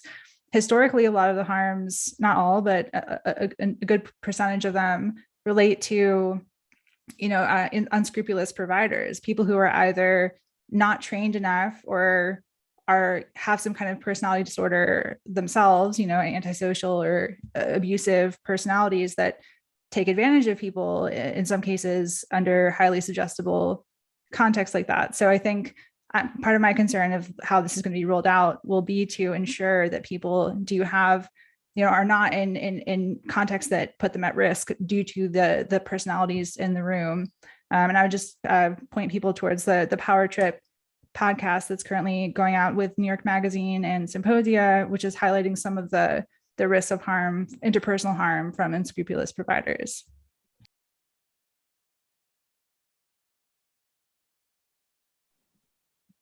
Can I Okay. add? Sorry, yeah. Oh, Go for it. I Yeah, you just can go ahead. I just wanted to add that in addition to all of these concerns, there's also the kinds of, I don't know what to call it, but the ecotourism that's going into indigenous communities to have an ayahuasca experience or these other kinds of things that raises the question of indigeneity. And there's an interesting institute, the Chakruna Institute, that Bia Labache is a part of, and they have an indigenous reciprocity initiative that is just raises the question about the kinds of ways in which these experiences take place and what they rely on and the kinds of power dynamics and economic dynamics that get associated with it. I just wanted to bring that up. Yeah, that's a super important point. It is worth remembering how psilocybin entered into our world, or Western world, is a banker who happened to be an amateur mycologist went down in search of this sacred mushroom. A native woman, Maria Sabina, provided him the mushroom, which he took back, gave to Hoffman, who then identified the active component being psilocin, psilocybin. But we're finding that it's in the hands of bankers and financiers yet again. Again, this isn't woke politics. This is real, and this is kind of creating not only challenges with how we might move forward with a true paradigm shift that benefits everyone, but how we might give back to where these medicines came from, how we might honor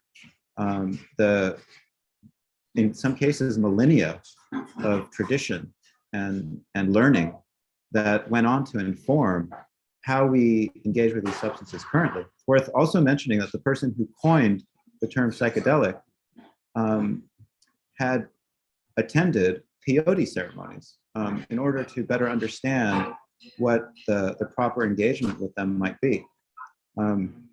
So yes, there's a real need for recognizing that this isn't simply about shoehorning these substances into existing medical and social structures, that they're revealing by virtue of raising awareness to longstanding problems. They're revealing that we could be doing things differently. We could be honoring where these substances came from. We could be honoring the depth of ontological and epistemological complexity that they reveal.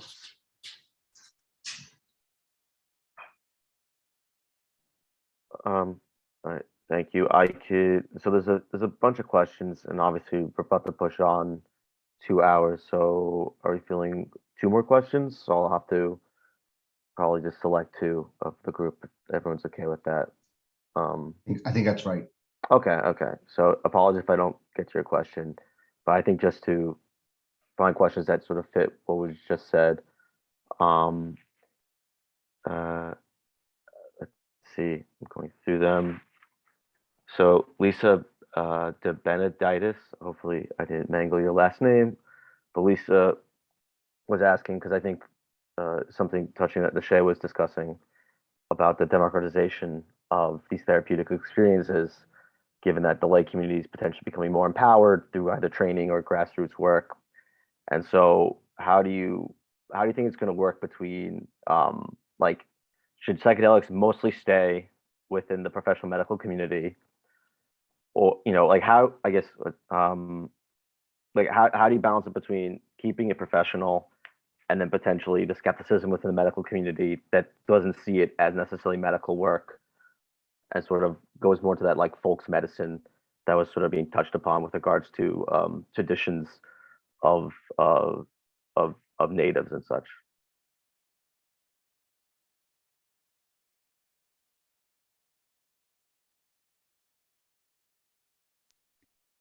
I'll just quickly say that I'm personally in favor of decriminalization. I don't think that I don't think that the medical establishment should be the only way that people have access to these substances. I don't think that there's evidence to suggest that, that prohibition is justified in any way.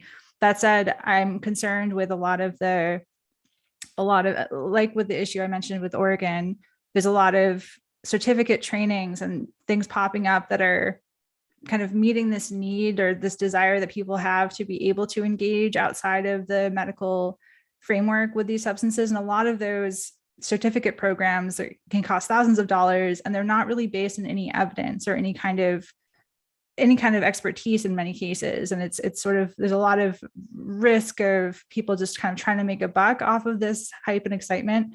And so I think it's really important to really emphasize the science and advancing the science and getting more of an understanding of what's going on, but also not allowing medicine to be the only way that people can access these experiences. Because there's all sorts of, creativity was mentioned before, creativity and connection and community building that are not necessarily like medicalized subjects that psychedelics can really lend themselves well to. So I would caution against a purely medical paradigm, but I would also caution against, trusting any kind of group or expert that's popping up without a background of evidence and kind of offering suggestions to meet this current need for its current desire to access psychedelic healing outside of the limited options that are currently available.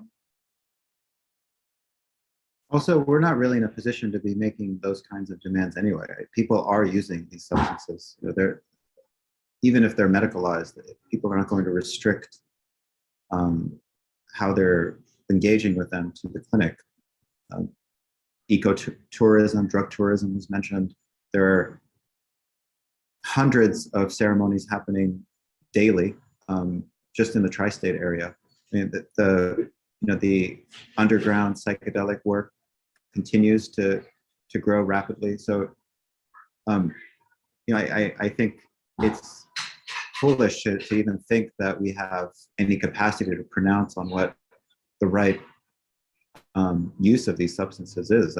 They're being used, and I think what we should do is acknowledge that that's the case and start thinking deeply collectively how we might engage with them in a way that doesn't fall into old tropes. That's willing to challenge some really fossilized systems, fossilized predictive patterns, let's say, in our culture.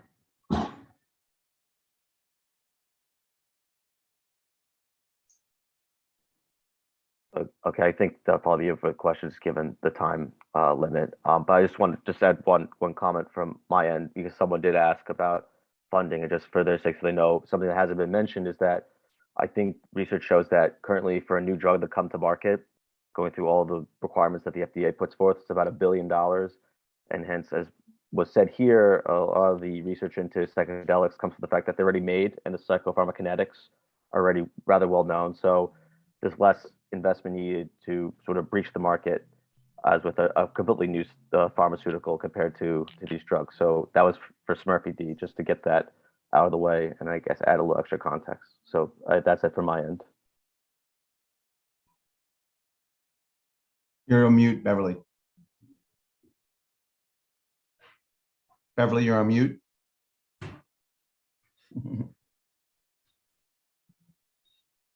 Still on mute. Here. All right, that's here. good. All right, thank you.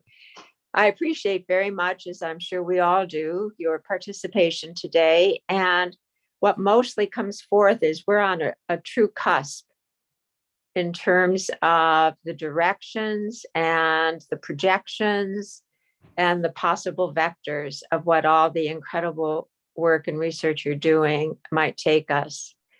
So with most appreciation for giving us these insights and knowledge and perspectives. Wish you well. I hope you don't have the storm where you are that we have here in New York, but go forth into cyclone bomb safely. Thank you, everybody. Bye-bye all. Thank you all. Thank you, everybody.